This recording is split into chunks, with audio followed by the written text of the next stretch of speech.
Hi children, all of you stand up. Say good morning, auntie. Okay, good morning. Sit down. Take your textbook. എടുത്തോ second term book. ആനയുടെ പാഠം നമ്മൾ പഠിച്ചതാണ് അല്ലേ? Page number 77 എടുക്കുക എല്ലാവരും. എടുത്തോ. പാഠം 3 ഇല. കണ്ടോ എല്ലാവരും?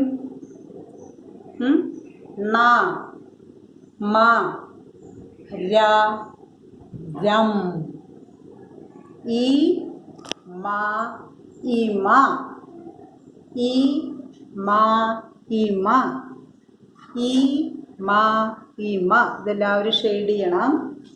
ഇനി ഇമ പറഞ്ഞാൽ എന്താണെന്നറിയാം നിങ്ങൾക്ക്? ഈ കണ്ണിൻ്റെ ഈ ഭാഗമില്ലേ, നമ്മളോട് ഇമ വെട്ടാണ്ട് നോക്കുക എന്നൊക്കെ പറയില്ല, അതാണ് ഇമ, ഈ മുകൾ ഭാഗം.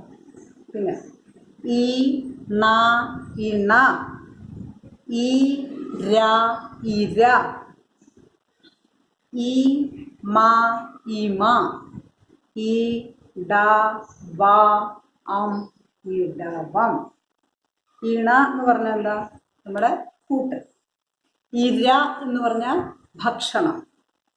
ഇമ കണ്ണിൻ്റെ മുകളിൽ. ഇടവം എന്ന് പറഞ്ഞാൽ മലയാള മാസം. മലയാള മാസമാണ് ഇടവം. ഇടവം എന്നൊരു മാസം ഉണ്ട്, നമുക്ക് അറിയാം എല്ലാവർക്കും. ഇടവപ്പാതി, മഴ വരുന്ന സമയം, അതാണ്. ഇനി എല്ലാവരും ഇമ ഇല എന്ന് നമുക്ക് എഴുതണ്ടേ? ഇതൊക്കെ എഴുതണ്ടേ? എഴുതൂ എല്ലാവരും. ഇവിടെ നോക്കൂ, ആൻറ്റി പറയും, അതെല്ലാവരും നോക്കൂ, എന്നിട്ട് ശ്രദ്ധിച്ചിട്ട് എഴുതിയാൽ മതി.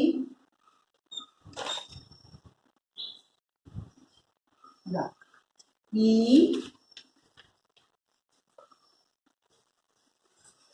ല, ഇല. ഇല എന്ന് പറഞ്ഞ എന്താ? ഇല എന്താണെന്നറിയില്ല എല്ലാവർക്കും? ആ ഇല കണ്ടോ ഇവിടെ കൊടുത്തിരിക്കണേ. ഇല എന്ന് എഴുതണം. എങ്ങനെയാന്ന് ചോദിച്ചാൽ ഇത് കിട്ടണം. ഇല. എല്ലാവരും എഴുതി നോക്കിയോ? സ്ലേറ്റിൽ എഴുതി പഠിക്കണം. നിങ്ങളുടെ ഫെയർ ബുക്കിൽ എഴുതണം. ഇനി അടുത്തതോ, ഇതെല്ലാം എളുപ്പമുള്ളതാണ്. ഇര. ഇര എങ്ങനെ എഴുതാൻ നോക്കൂ. ഈ ര ഇര. ഇര പറഞ്ഞാൽ ഭക്ഷണം. ഇതെല്ലാം താഴെ വരെ എഴുതണം കേട്ടോ. അങ്ങനെ വരച്ചിട്ട് 2 ലൈനിൽ എല്ലാവരും താഴെ വരെ എഴുതണം നോട്ട്ബുക്കിൽ. ഇര ഇര. ഇനിയോ ഇമ. എളുപ്പമുള്ളത് 3 എണ്ണം നമുക്ക് എഴുതാം. ഈ മ ഇമ. ഇല ഇര ഇമ. ഇത് 3ഉം നിങ്ങൾ താഴെ വരെ എഴുതണം.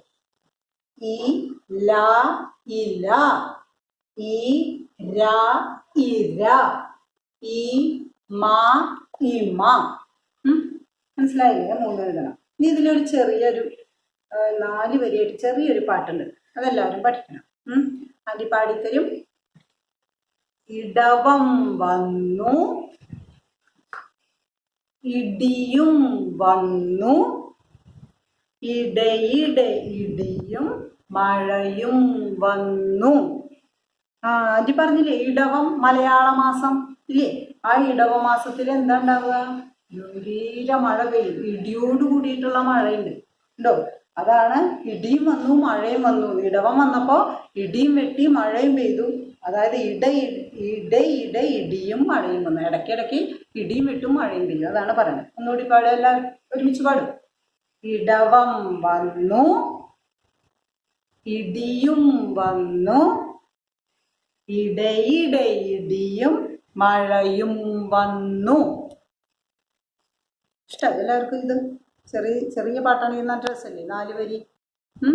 എല്ലാവരും പാടണം കേട്ടോ അത്. ഇനി അടുത്തത് നമുക്ക് ഏതാണ്? നമ്മൾ സ്വരാക്ഷരങ്ങൾ പഠിച്ചു കഴിഞ്ഞത്. അ ആ ഇ ഉ ഋ എ ഐ ഒ ഓ വരെ പഠിച്ചു കഴിഞ്ഞു ഇല്ലേ?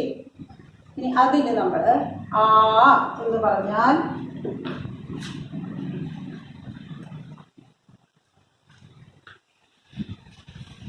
ആ ദീർഘം പഠിച്ചു. ഏതക്ഷരവും നീട്ടി പറയണമെങ്കിൽ നമ്മൾ ദീർഘം ഇടണമെന്ന് പഠിച്ചു. പിന്നെയോ ഈ വള്ളി പഠിച്ചില്ലേ? ഈ കെട്ടുവള്ളി. ഇനിയോ ഊകാരം. ഊകാരം ഇത്രയും നമ്മൾ പഠിച്ചു. ഇനി ആ ഇ ഈ ഉ ഓ ആ എന്ന് വരുമ്പോൾ നമുക്ക് ആ എന്ന് തന്നെ എഴുതാം ഇല്ലേ? അതുപോലെ പറ്റില്ല. ആ വരുമ്പോൾ ദീർഘം, ഈ വരുമ്പോൾ വള്ളി, ഈ വരുമ്പോൾ കെട്ടുവള്ളി, ഊ വരുമ്പോൾ ഊകാരം, ഓ വരുമ്പോൾ ഊകാരം അക്ഷരങ്ങളുടെ കൂടെ ചേർക്കാം. മനസ്സിലായോ? ഇനി നമ്മൾ പഠിക്കാൻ പോകുന്നത് ഏതാണ്? റ.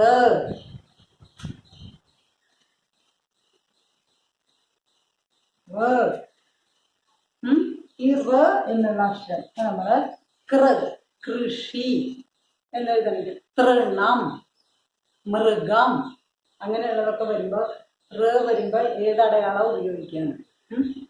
എങ്ങനെയാണ് അത് എഴുതുന്നത്? ഇതാണ് അതിൻ്റെ ചിഹ്നം. അപ്പം നമ്മൾ എന്ത് എഴുതണം? ക പ്ലസ്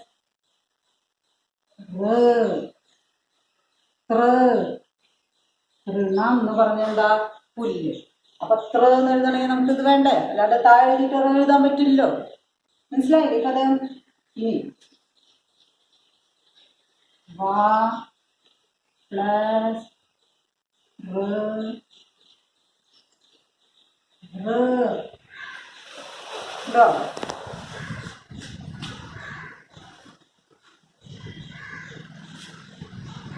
മാ പ്ലസ്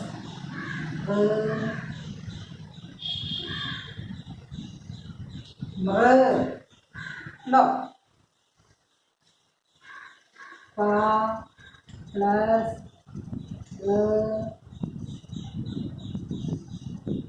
പ്ലസ് ഇതൊക്കെ നമ്മൾ പഠിക്കണം.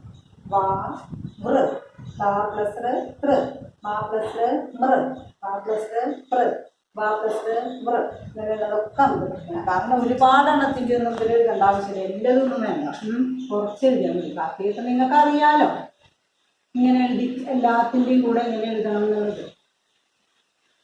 മാ പ്ലസ് നിങ്ങൾക്ക് അധികമൊന്നും വരില്ല. അപ്പം അതുകൊണ്ട് കുറച്ച് വാക്കുകൾക്ക് കുറച്ച് അക്ഷരങ്ങൾക്ക് പഠിച്ചാൽ മതി. പ്രധാനമായിട്ട് വരുന്ന അക്ഷരങ്ങൾക്ക് പഠിച്ചാൽ മതി നമ്മൾ കേട്ടോ. രാ പ്ലസ് ആവശ്യമില്ല. പിന്നെ അതൊക്കെ വളരെ ദുർലഭം വരാ. വെച്ചിട്ടൊന്നും വരില്ല. പിന്നെന്താ? മൃ വരും, മൃ തൃ നൃ പ്ര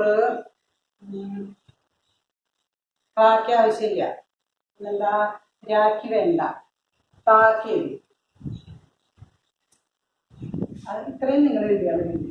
മനസ്സിലായോ? ബാക്കിയൊക്കെ നമുക്ക് പിന്നെ അങ്ങനെ ആവശ്യമല്ല സമയത്ത് പഠിക്കാം. ഇതിൻ്റെ ഇത്രയും ഇപ്പം തൽക്കാലം പഠിച്ചാൽ കണ്ടോ? താ പ്ലസ് തൃ, വാ പ്ലസ് വൃ, മാ പ്ലസ് മൃ, പാ പ്ലസ് പ്ര, നാ പ്ലസ് നൃ. ഇതൊന്നും ഇപ്പോഴും നിങ്ങൾക്ക് ഇതൊന്നും വെച്ചിട്ടുള്ള വാക്കുകളൊന്നും വരില്ല. ഇതുപോലെ LKG UKG ഫസ്റ്റ് സ്റ്റാൻഡേർഡ് തന്നെ വരില്ല. അത്രേ ഉള്ളൂ. എന്നാലും ഇത് അറിഞ്ഞിരിക്കണം. ഈ റ എന്നുള്ള അക്ഷരത്തിന് നമ്മൾ മറ്റുള്ള ഈ ശബ്ദം വേറെ അക്ഷരങ്ങൾക്ക് കൊടുക്കണമെങ്കിൽ ഈ അടയാളം ഉപയോഗിച്ചാലേ കിട്ടും. അത് നിങ്ങൾക്ക് മനസ്സിലാവാൻ വേണ്ടിയിട്ടാണ് അങ്ങനെ എഴുതിച്ചത്. ഓക്കെ, എല്ലാവർക്കും ഇഷ്ടമായി ഈ ക്ലാസ്? ഇതൊക്കെ ഇങ്ങനെ എഴുതിക്കുന്നതും ഇതൊക്കെ പറഞ്ഞു തരണമൊക്കെ നിങ്ങൾക്ക് മനസ്സിലാവണമൊക്കെ ഇല്ലേ? മനസ്സിലാവാത്തവരുണ്ടെങ്കിൽ അതിനോട് പറയണം കേട്ടോ. പങ്കി ഒന്നും കൂടി വിസ്തരിച്ച് ഇപ്പം ഇതെല്ലാം പഠിച്ചു കഴിഞ്ഞിട്ട് നമുക്ക് ഇത് മാത്രമായിട്ട് ഈ പാഠങ്ങളൊക്കെ പഠിച്ചു കഴിഞ്ഞാൽ സമയം കിട്ടുമ്പോൾ അനി എല്ലാം വിശദമായിട്ട് ഒന്നും കൂടി നിങ്ങൾക്ക് പറഞ്ഞു തരും. മനസ്സിലായ? ഇനി സ്വരാക്ഷരങ്ങളൊന്ന് പറയും എല്ലാവരും. സ്വരാക്ഷരങ്ങൾ ആ ഇ ഈ ഉ ഊ വ് എ ഐ ഓ ഔ അ.